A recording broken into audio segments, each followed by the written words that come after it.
अमोल धुमाळे या यूट्यूब चॅनलवर आपलं स्वागत आहे.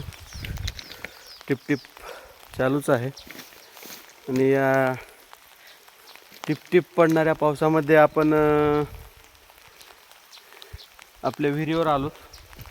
कशासाठी आलो तर हे बघा,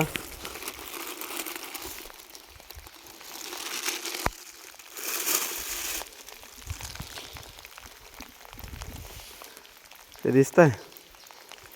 तर आपणाला आज त्या आपल्या विहिरीमध्ये माशाचे बीज सोडायचे. बघू शकता पाणी विहिरीत. अजून तेवढा पाऊस काळ झाला नसल्यामुळे पाणी बऱ्यापैकी आलेलं नाही आणखी. तर प्रश्न असा आहे की सोडायचं कसं आता हे खाली खाली जाणं तर मुश्किल आहे. मग व्हॉट एन आयडिया सरजी फॉर दिस पर्पज. हे ड्रीप आपल्या कामी येईल. याला असं बांधून खाली सोडायचं.